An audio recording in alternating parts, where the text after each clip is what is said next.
नमस्कार दोस्तों, स्वागत है आपका मेरे चैनल पे। दोस्तों आज हम बात करेंगे चाइना के उस विरोध के बारे में जो अमेरिका के प्रति है, क्योंकि दोस्तों अमेरिका ने साउथ कोरिया के अंदर अपना थर्ड मिसाइल सिस्टम लगा रखा है और चाइना इसका विरोध करता रहता है। क्यों उसका विरोध करता है, आज इसी के ऊपर हम बात करेंगे। चलिए दोस्तों शुरू करते हैं। तो दोस्तों चाइना ने एक स्टेटमेंट इश्यू की है, स्पेशली दोस्तों यूएस के थर्ड सिस्टम को साउथ कोरिया के अंदर लगाए जाने को लेकर और इसकी प्रेजेंस को लेकर। लेकिन दोस्तों आपको बता दें, ये स्टेटमेंट शुक्रवार को उस रिपोर्ट के आधार पर आई जिसके अंदर ये कहा गया था कि यूएस एक नई इंटरसेप्टर मिसाइल को इस थर्ड सिस्टम के अंदर लगाएगा जो कि यूएस के साउथ कोरिया के बेस के अंदर प्रेजेंट है। यानी कि थर्ड सिस्टम दोस्तों लंबे समय से ही प्रेजेंट है, लेकिन अब उसके अंदर नई मिसाइल लगाई जानी है। तो इसके ऊपर एक फ्रेश रिपोर्ट चाइना ने पब्लिश की है। और जब इस सिस्टम को पहली बार साउथ कोरिया के अंदर लगाया गया था, तभी से चाइना इसका विरोध करता आ रहा है और कह रहा है कि इससे दोनों देशों के रिलेशन खराब हुए हैं।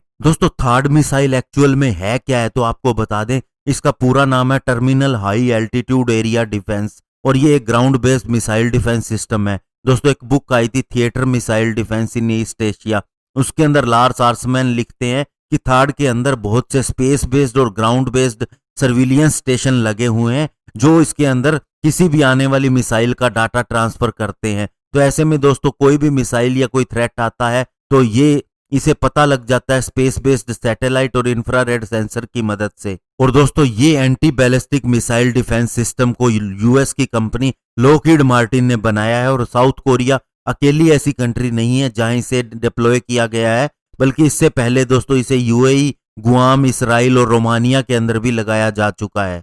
और दोस्तों साउथ कोरिया के अंदर इसके ऊपर कंट्रोवर्सी क्या है, तो आपको बता दें कि यूएस आर्मी जो साउथ कोरिया के अंदर स्टेशनड है वो इसे ऑपरेट करती है। और इसके अलावा दोस्तों इसकी डिप्लॉयमेंट को लेके यूएस ने एक स्टेटमेंट भी दी थी। उसने कहा था कि इस मिसाइल सिस्टम को इसलिए लगाया जा रहा है ताकि नॉर्थ कोरिया की तरफ से अगर कोई अटैक होता है तो उसे काउंटर मेजर किया जा सके, क्योंकि नॉर्थ कोरिया काफी समय से बैलिस्टिक मिसाइल के परीक्षण के अंदर लगा हुआ था। तो उसी की वजह से यूएस ने यहां पर थर्ड मिसाइल सिस्टम को डिप्लॉय किया।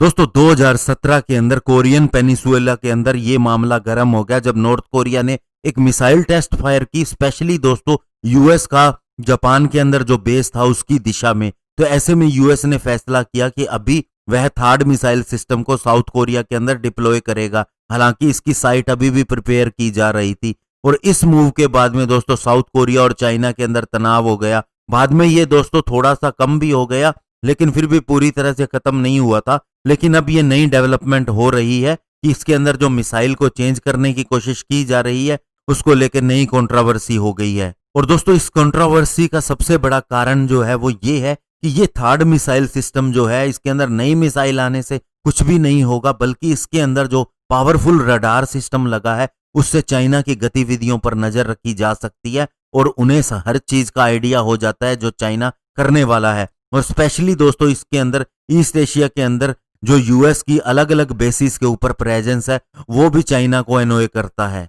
और कुछ ईस्ट एशिया के ऑब्जर्वर्स का ये भी मानना है कि चाइना ये सोचता है कि यूएस का साउथ कोरिया और जापान के ऊपर जो इन्फ्लुएंस है इससे वह चाइना के मिलिट्री, डिप्लोमेटिक और इकोनॉमिक इंटरेस्ट इस रीजन के अंदर उसको प्रभावित कर सकता है और उसके अंदर इंटरफेयर कर सकता है। तो दोस्तों अब इस मिसाइल को लगाने के बाद में चाइना की स्टेटमेंट ये आई कि यूएस को इंटरफेयर नहीं करना चाहिए दोनों देशों के रिलेशन के बीच में, जो कि अच्छे हो रहे हैं। वहीं जो काउंटर रिपोर्ट आई है यूएस और साउथ कोरिया की तरफ से, उसमें यह कहा गया कि इस मिसाइल को केवल नॉर्थ कोरिया की तरफ से देखे जाने वाले थ्रेट को लेकर ही लगाया जा रहा है। और साउथ कोरिया ने यह भी स्टेटमेंट जारी की कि नंबर ऑफ मिसाइल को नहीं बढ़ाया गया है, बल्कि पुरानी मिसाइल को नए वर्जन के साथ में रिप्लेस किया जा रहा है। दोस्तों सबसे पहले 2017 के अंदर जब ये प्रॉब्लम पैदा हुई थी तो चाइना ने बहुत ज्यादा साउथ कोरिया के ऊपर इकोनॉमिकली सैंक्शन लगा दी थी। उससे साउथ कोरिया का बिजनेस बहुत प्रभावित हुआ था, स्पेशली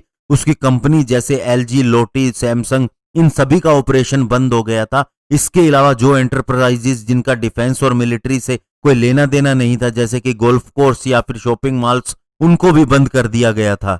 साउथ कोरिया की टूरिज्म इंडस्ट्री पे भी फर्क पड़ा। इसके अलावा एंटरटेनमेंट इंडस्ट्री, उस पे भी फर्क पड़ा। तो सारी चीजें साउथ कोरिया के खिलाफ गई इसके अलावा दोस्तों साउथ कोरिया के कॉस्मेटिक और ब्यूटी प्रोडक्ट जो चाइना के अंदर बहुत ज्यादा पॉपुलर थे वे भी बंद हो गए, क्योंकि नेशन वाइड एक कॉल दी गई कि साउथ कोरिया को का सामान मत खरीदो, उसे बॉयकॉट करो। इस तरह से सोशल मीडिया के अंदर भी कैंपेन चले चाइना के अंदर। और दोस्तों आज अगर आप सिचुएशन देखें तो इंडिया चाइना की भी यही है। और इवन दोस्तों चाइना जो है वो हमारे ऊपर ज्यादा आधारित है, क्योंकि हम उससे सामान ज्यादा खरीदते हैं और उसे बेचते कम है। ऐसे में अगर हम दोस्तों ऐसी ही सिचुएशन को देखते हुए एक स्टैंड लें और चाइना की चीजें खरीदने से मना कर दे तो चाइना के ऊपर बहुत ज्यादा इफेक्ट पड़ेगा। और अभी दोस्तों ये थर्ड सिस्टम आने वाले समय में इंडिया के अंदर भी लगाया जा सकता है, इसकी कोई संभावना से इनकार नहीं किया जा सकता, क्योंकि चाइना की जैसी गतिविधियां एलएसी के ऊपर है। ऐसे में दोस्तों माना जा सकता है कि ये कभी भी हो सकता है अगर इंडिया अलाउ करे। हालांकि इंडिया ने S-400 सिस्टम खरीदने हैं और इसकी डील हो चुकी है रशिया से, लेकिन फिर भी अगर ये सिस्टम इतना इफेक्टिव है तो इसे लगाने में कोई हर्ज नहीं है। और यूएस हमें ऑलरेडी ये ऑफर भी कर चुका है। धन्यवाद, जय हिंद।